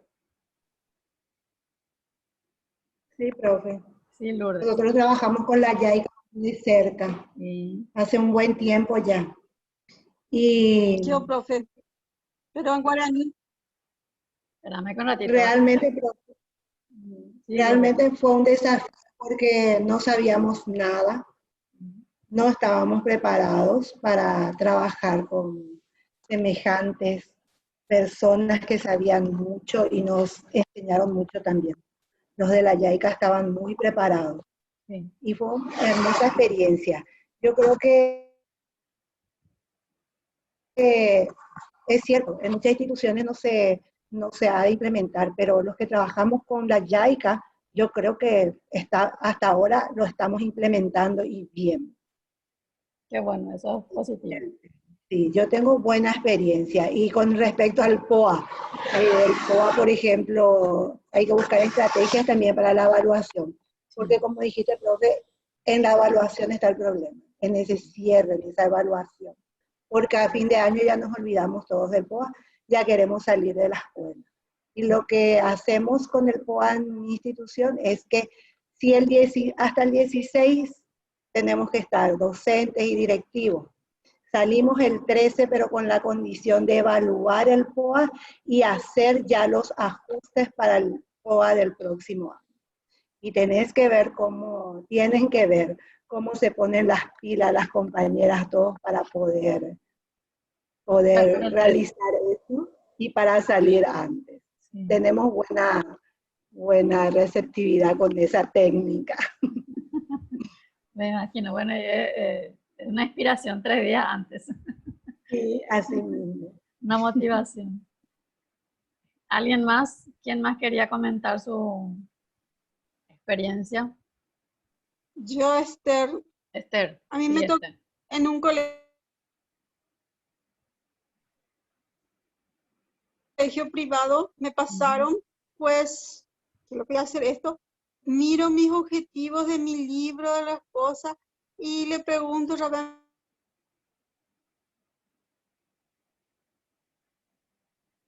a mi profe guía, pesa, me decía.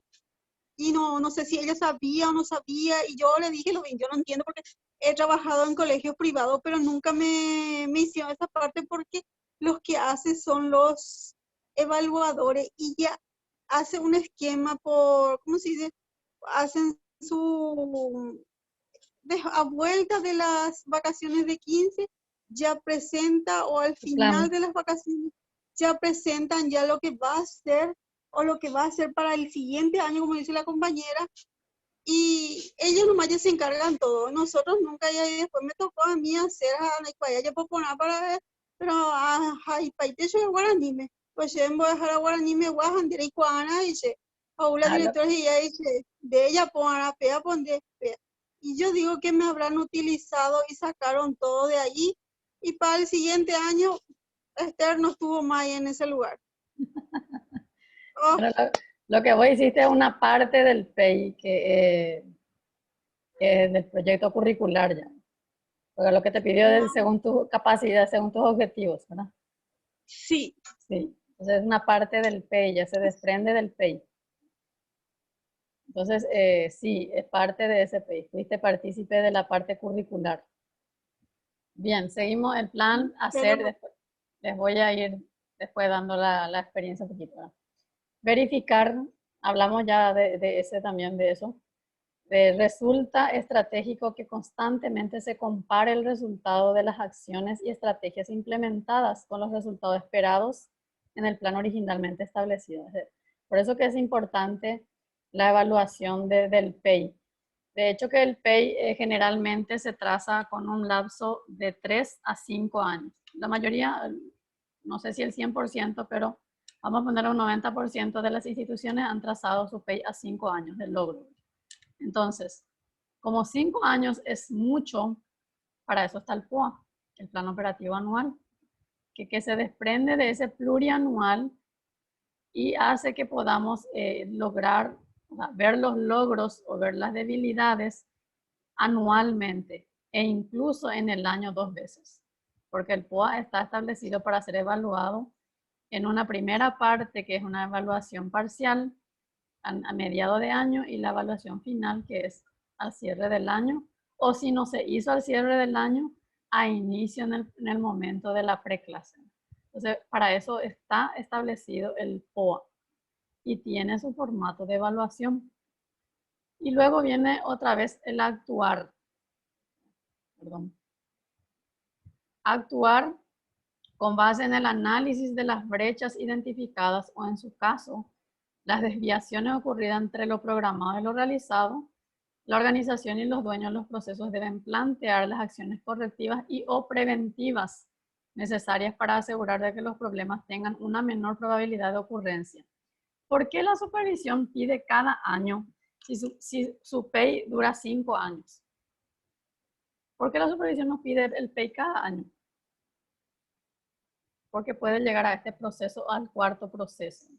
Una vez que verificamos y encontramos y comparamos lo que nosotros teníamos como estrategia a implementar y lo que implementamos, a veces encontramos de que es factible o de que no es viable ese objetivo, entonces podemos ajustar el PEI. Por eso es que la supervisión nos exige cada año presentar, no es que hacemos copia y pega. Bueno, la mayoría hacemos eso, copia y pega, pero no debería ser de esa manera, ¿verdad? En la verificación siempre encontramos de que no era viable ese objetivo porque no estaba contextualizado, ¿verdad? O no estaba, vamos a decir, con el contexto, no podíamos realizar. Entonces podemos desechar y podemos adoptar otro objetivo. O podemos ya dar por logrado y por cerrado ese objetivo y podemos ahí adoptar otro objetivo. Porque eso es lo que nos ayuda a hacer el POA. Cada año vemos los objetivos. Si logramos totalmente las metas en que pusimos y ya logramos en un año, ya no tenemos el por qué estar ya introduciendo al año siguiente ese mismo objetivo. Podemos optar por otro. Y ahí viene el actuar, de poder o cambiar o desechar o poner otro más o dar otro más o acceder a otro objetivo más, ¿verdad? Si es que encontramos alguna necesidad más. A eso nos llama y a eso nos lleva este proceso de Deming al ciclo. Y bueno, la experiencia también, como Lourdes, yo trabajé de cerca con JICA. Fui coordinadora con la gente de JICA. Entonces yo prácticamente apasionada del PEI, trabajé mucho el PEI. Tuve la gracia de formar a directores y docentes con el PEI y con JICA. Y los objetivos se logran cuando se hacen de cero y bien. Cuando se hace ese buen proceso, podemos encontrar muchos logros en instituciones. Y muchas veces nosotros solamente nos queremos centrar o en lo administrativo o en lo pedagógico. Y nos olvidamos de las 4 dimensiones. De trabajar bien las 4 dimensiones conlleva muchos logros. Entonces tuve una buena experiencia de ese lado. Trabajé de cerca con los japoneses. Estando yo en aula inclusive trabajé. era la conejita de India mi institución, ellos iban a observar mis clases. Empezamos también a implementar la gestión educativa en aula, porque ellos trabajaron primero en gestión escolar directivo. Trabajaron mucho con los directores, formaron a los directores y después llegaron a los docentes. Ese primer proceso fue directivo y luego fue el proceso institucional, docente, alumno. Entonces todo ese proceso tuve la gracia de hacerlo y la experiencia que tengo siempre trato de compartir y de hacer llegar, ¿verdad? Entonces, en lo que pueda también yo les voy a ir ayudando si ustedes necesitan. ¿Y cuál fue una de las satisfacciones que tengo personalmente con esto? Que como trabajé el diagnóstico, conocí mucho lo que es la comunidad de la institución donde trabajé y puedo decir que tengo un fruto de eso, ¿verdad? Porque tuve la gracia de poder darle la historia a la parroquia de la comunidad. Entonces, es una satisfacción propia que pudimos encontrar detrás de todo lo que era el diagnóstico de la comunidad, ¿verdad? Que había sido, no tenía una base escrita. Entonces, como docente, parece que me despertó ese interés y se creó la historia de una parroquia, de una comunidad. O sea, una experiencia personal. Bien, la mejora es continua. Constantemente va este proceso de planificación, de acción, de verificación y de acción otra vez. Entonces no puede quedarse estancado, ¿verdad? Y no porque llegó al 5 años se cierra nuevamente, continúa, ¿verdad? Parece lo que nunca llega a los 5 años. Constantemente se va reajustando el punto. Y bueno, la primera reflexión dice, ¿cuál o cuáles son los modelos de gestión que se acercan más a tu concepción de gestión? O de como docente o como director. Y vuelvo otra vez a los modelos. Después vamos a participar en el grupo de WhatsApp. ¿Cuál fue o cuál es el modelo, cuáles son los modelos de gestión que más se acerca a lo que vos pensás, a lo que vos, cómo actuás? ¿Cuál es la que más se acerca? Voy a compartir, después ustedes van a poner esa como participación. Y el punto va a ser, participa en el desarrollo de la clase. Entonces vamos a tener un punto ahí. Después dice, ¿qué modelo de gestión consideras que sería el ideal? Ahí viene el otro punto. Si te animaras a ponerlo en práctica, ¿con qué fortalezas y oportunidades podrías contar y qué debilidad y obstáculos se te podrían presentar? Ese puede ser ahora, así cortito. En tu institución, si te pones a pensar, Teodoro, si te pones a pensar en tu institución, agarrar más una de tu institución, aunque tenés mucho. ¿Con qué fortaleza y con qué oportunidades tenés? O fortaleza y debilidad, vamos a comenzar la parte interna. Elegí una de tu institución, Teodoro.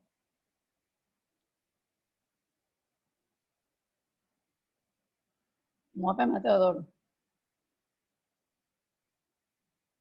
Ni que cañecha de guina, Teodoro. Cañima de profesora. Escuela Pujaré. No, está presente, ya le encontré. Dando un poco tuve pequeña experiencia, Teodoro, y elegí una de tus instituciones. ¿Con qué fortaleza y debilidades vos te encontrás en esa institución?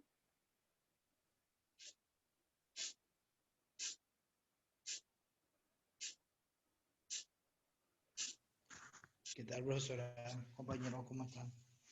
Acá estoy oñena. Para que Rosita ayudarle un poco a Teodoro. Rosy Morínigo.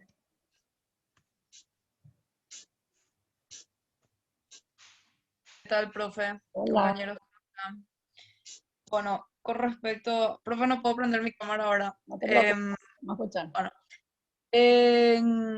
hablando desde mi experiencia dentro de una institución, por ejemplo, puedo mencionar como fortalezas,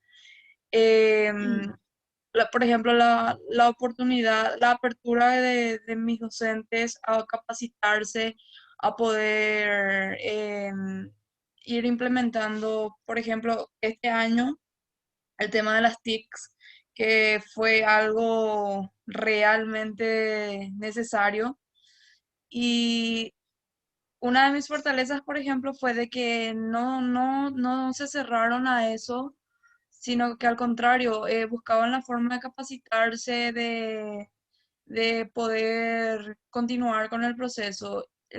Y como una debilidad, puedo mencionar que está la falta de acompañamiento o de instancias superiores, por ejemplo, de supervisiones que no nos brindan el apoyo suficiente, y también de los padres que se rehusaban a que sus hijos continuaran el proceso del año escolar. Ya te estoy hablando de un PEI o sea, de un POA que fue actualizado a este año, ¿sí? Y en líneas generales, normalmente son más las debilidades que las fortalezas en el presente año lectivo que estamos cerrando, profesor. Sí, es cierto. Bueno, vos porque estás hablando de una institución privada, ¿verdad? En donde muchos emigraron o se rehusaron a continuar. Así mismo, profe. Es así. Gracias, Rosy. Claro, profe. Y entre las oportunidades en su institución, Ramonita Gómez, ¿qué oportunidades vos encontrás en tu institución? Oportunidades son los que están afuera. Si yo miro hacia afuera y veo, esta es una oportunidad para la escuela.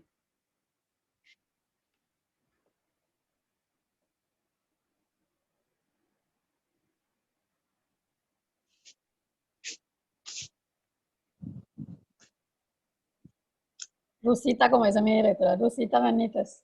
Ruthcita, me dice mi directora. Ruth, tocaya, ¿qué oportunidades vos encontrás en tu institución? Tu institución es grande.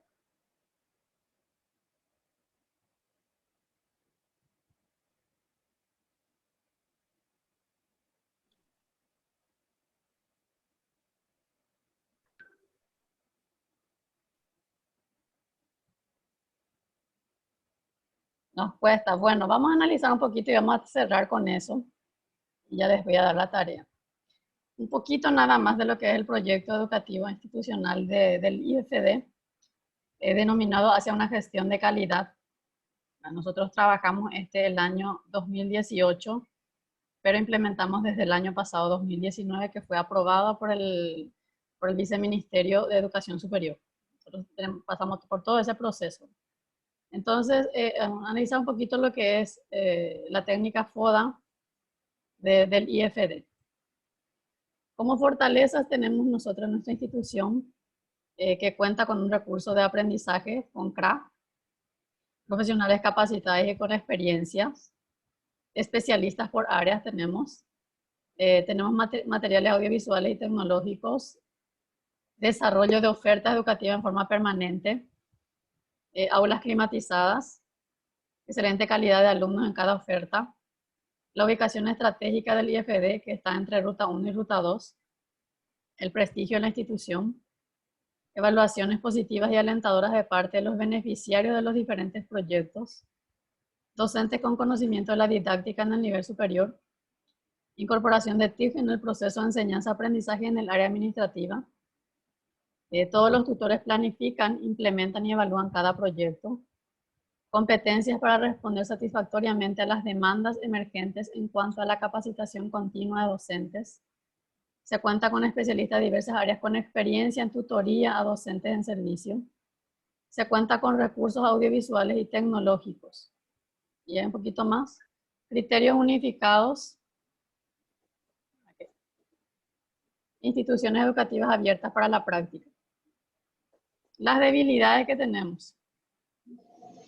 Llegada tardía de algunos alumnos, docentes seguramente que hay también. La actitud superficial con que llegan algunos alumnos estudiantes de formación docente continua. La dificultad del manejo óptimo de las TIC para algunos estudiantes y docentes. La falta de mayor capacitación de los formadores en áreas específicas.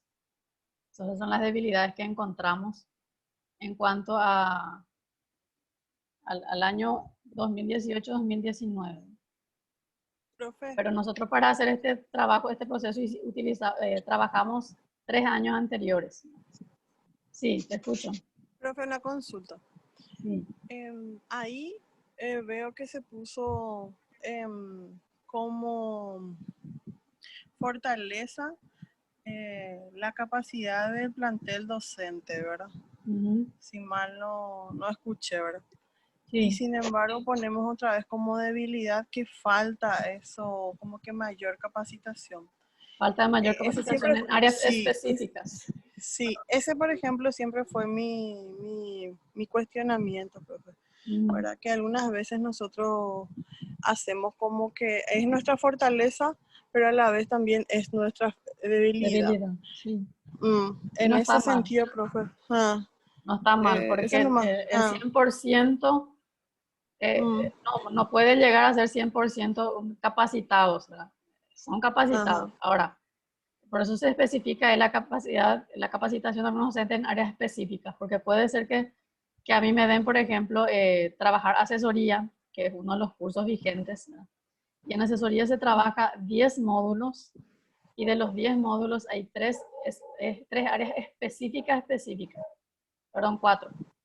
El área de lengua, el área de matemáticas, el área de ciencias y el área de asesoría, como tutor. O sea, puede ser que yo sea especialista en tutoría, puede ser que yo sea especialista en ciencias, pero no así en lengua y matemáticas. Sin embargo, me exige a mí dar. Entonces, yo tengo la capacidad, la capacitación, pero no llego a todas las especialidades. Eso es lo que muchas veces nosotros encontramos en nuestro nivel. Sí, te escucho. Profe, además que la institución siempre apunta a la excelencia. Y si hay docentes capacitados, requerimos mayor capacitación todavía. Yo entiendo de esa forma, porque trabajamos con profesionales. Sí. Más en el nivel donde estamos. Bueno, pero ustedes pueden objetar, porque eso también es bueno. Porque de repente quizás nosotros miremos desde nuestro punto de vista y no estamos mirando desde afuera, porque desde afuera se ve también otra óptica, con otros ojos, ¿verdad? Entonces, ustedes pueden sugerir también. Las oportunidades y las amenazas en la parte pedagógica. Como oportunidad tenemos el trabajo coordinado con el nivel de educación superior, que es el viceministerio y la dirección. Las perspectivas de nuevos proyectos impulsados por educación superior. Ustedes saben que de este año tenemos a la nueva formación docente. Estamos implementando los ajustes en formación docente. Y si ustedes están escuchando, tenemos desde este año va a ser el primer grupo, la primera cohorte de educación escolar básica. La primera cohorte con el nuevo currículum. Entonces, esas perspectivas de nuevos proyectos, lo estamos trabajando. ¿Por qué no implementamos? Porque nos estamos formando nosotros con esos proyectos. Trabajo coordinado con las supervisiones, debe ser ahí, con las supervisiones de apoyo técnico, administrativo y pedagógico, porque siempre trabajamos con las prácticas, entonces tenemos que trabajar con ellos. Acuerdo con el Centro Regional de Educación Saturio Ríos, tenemos unos acuerdos con el CRED y con otras instituciones también para el uso de biblioteca. ¿Qué tenemos como amenaza? La inseguridad reinante en la calle que dificulta el cumplimiento a cabalidad en el turno noche. Es lo que siempre nuestros alumnos nos dicen, ¿verdad? Profe, antes de las 9 porque ya es peligroso. O sea, a veces no cumplimos el horario que se nos establece. Escasos medios de transporte para los estudiantes que residen en zonas vulnerables. Materiales costosos para la adquisición de acervos. La mayoría de los alumnos son docentes que trabajan en 2 turnos y algunos hasta 3 turnos.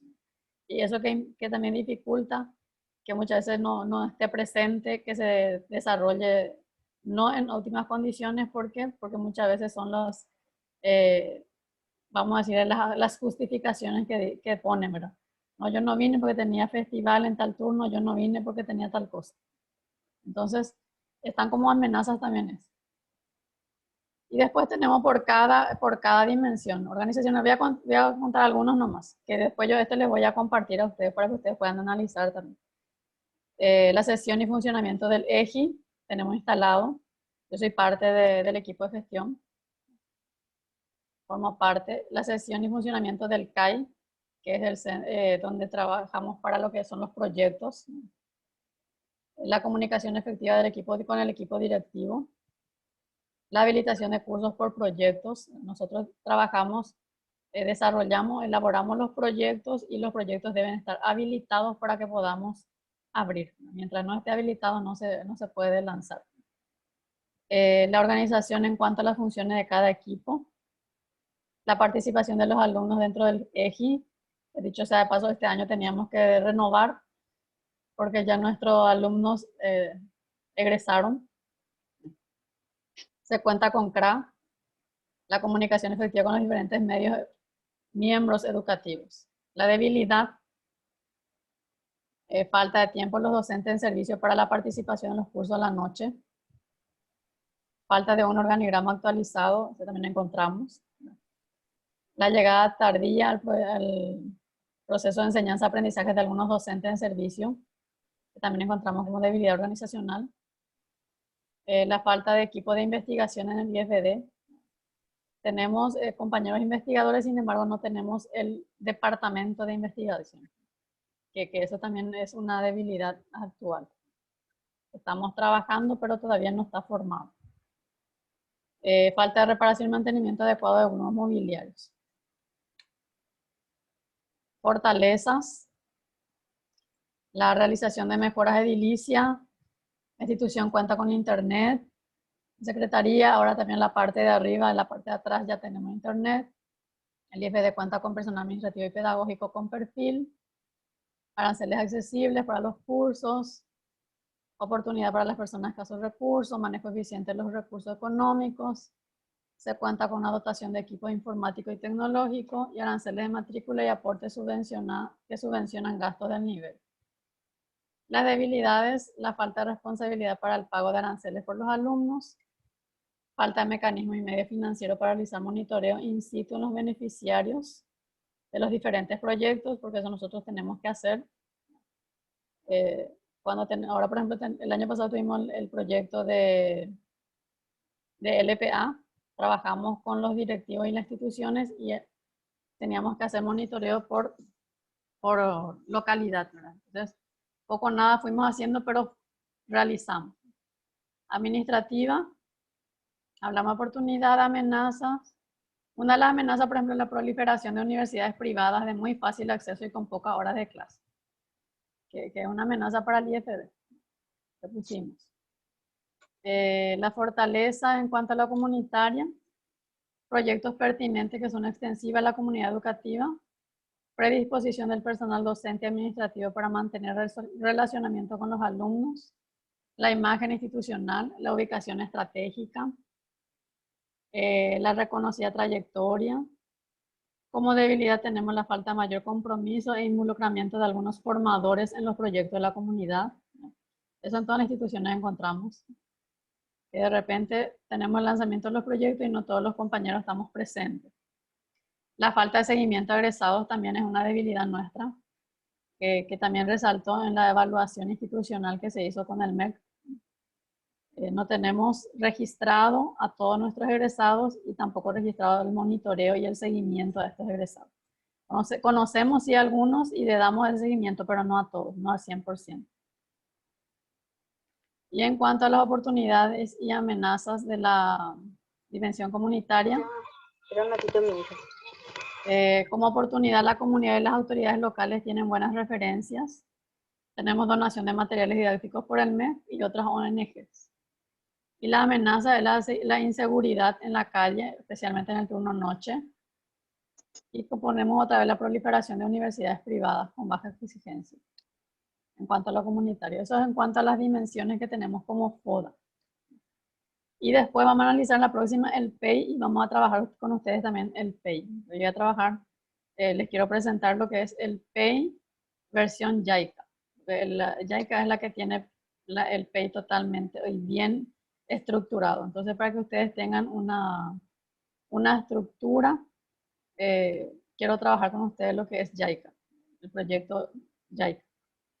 Bien, ¿preguntas hasta allí? Profe, yo tengo no sé, discúlpeme si por ahí me perdí o si ya comentó. ¿El licenciamiento, profesora, se puede ver un poco en el PEI del IFD? Sí, la resolución de licenciamiento. Sí, eso está como una fortaleza, sí contempla. En realidad, actualizamos con este año 2020, porque el año pasado fuimos licenciados, ¿verdad? Y yo le estoy presentando el proyecto que nosotros trabajamos 2018 e inicio 2019. Entonces, sí debemos de actualizar como una fortaleza licenciamiento. Y ahora estamos en el segundo proceso para la acreditación. Estamos por recibir el segundo monitoreo, que es en este mes de noviembre, entre noviembre y diciembre, porque nosotros cumplimos horario hasta el 22 de diciembre. Tenemos que cumplir ahí. Y ellos pueden llegar hasta el 22 de diciembre. Entonces, tenemos que estar nosotros, ya estamos cumpliendo, no a cabalidad, pero nos estamos yendo ya a la institución por los monitoreos para nuestro próximo, que va a ser ya la acreditación, ¿verdad? Y el licenciamiento se logra una vez que tenemos organizado todos estos procesos. Primero partimos del PEI, y del PEI tenemos que trabajar todas las organizaciones, las dimensiones, ¿no? Y pudimos lograr gracias a los egresados también, porque los egresados fueron convocados y fueron evaluados también con nosotros en ese tiempo. Entonces, el año pasado logramos licenciamiento, si no me equivoco, en el mes de julio. ¿Qué significa? De que es reconocida, de que los cursos están habilitados por reconocimiento del MEC, de que es una institución organizada, por eso llegamos a lo que es licenciamiento. Nos costó muchísimo, no es fácil, nos costó muchísimo llegar a esa organización. En el 2015 fuimos evaluados para el primer licenciamiento, no logramos. En el 2015 no logramos. Recién en el 2018 nuevamente fuimos evaluados y ahí logramos el licenciamiento. Entonces no es fácil, conlleva muchísimo trabajo. Y ese es el esfuerzo del equipo. Por eso que es muy importante ese trabajo en equipo, porque el logro no se da por persona, el logro se da por equipo, por institución. Bien, ¿alguna pregunta más?